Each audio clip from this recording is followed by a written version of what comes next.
هنبدأ ياسمين القصة من الأول خالص، قولي لنا إيه اللي وصلك هنا؟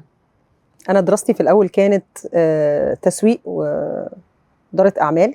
علم النفس ما كانش هو مجالي الرئيسي أساساً. بدأنا القصة من إدارة أعمال وتسويق، وفي الجامعة وعملت ماجستير في إدارة الأعمال والتسويق، إلى أن جت سنة 2000 بالطامة الكبرى. صدمة لا بيا ولا عليا، صدمة كبيرة قوي. فبدأ يجي في بالي عايزة أفهم أكتر عن العقل، عايزة أفهم أكتر عن النفس، عايزة أفهم أكتر عن المشاعر الغريبة اللي أنا بحسها دي جاية منين وجاية ليه، وإيه فكرة الصدمة ويعني إيه صدمة. عملت ماجستير في علم النفس في جامعة كال ساذرن في أمريكا. بس دايما كان في حتة ناقصة، كنت دايما حاسة إن في حاجة جوايا بتنادي جزء تاني خالص من اللي أنا اتعلمته في علم النفس.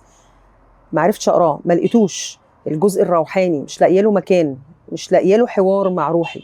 ومن هنا جت اني ازاي ادور على فكره العلم النفسي الاسلامي، او ازاي اقدر ادمج المفاهيم اللي انا اتربيت عليها والحاجه المتعطشه ليها روحي. ومن هنا جت فكره برنامج سكون، ومن هنا جاء فكره الاختلاف اللي انا بدور عليه واللي ما لقيتوش بره، ان انا ازرعه جوه الكوميونتي بتاعي.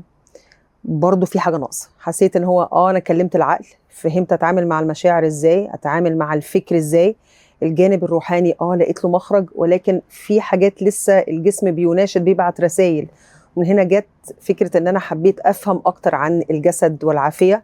فالتحقت بسكول اوف ابلايد فانكشنال ميديسن، ودرست شوية في العلم ده اللي هي الوظائف، ودرست علم الميتا، ودرست حاجات كتيرة جدا. الكلام ده كله كان من 10 سنين تقريبا.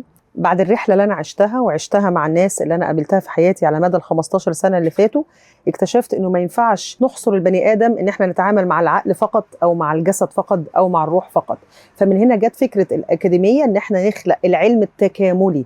إزاي المنتور يتخرج وهو يقدر يساعد البني آدم أي كانت مشكلته، عاطفية، اجتماعية، جسدية، إن هو يتعامل معاه من جميع الزوايا. يتعامل مع العقل، يتعامل مع البدن، يتعامل مع الروح، يتعامل مع القلب.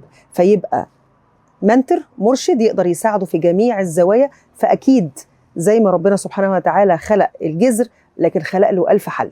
وحبيت كمان أدرب معايا كومنترز، كوتشز جمال، بنات مؤهلين، إن هم يساعدوا أي حد متدرب يخش معانا في الرحلة ويعيش التجربة، عشان يبقى مرشد قوي مثقف. وكمان جوه الكوميونتي مش فيش حد مننا حاسس إن هو أحسن من التاني، لا، إحنا كلنا في رحلة تطور وتمكين مع بعض، عشان في الآخر نوصل لفكرة إنه العافية هي مش ديستنيشن، هي مش مكان، هي رحلة بنعيشها مع بعض يوم بعد يوم.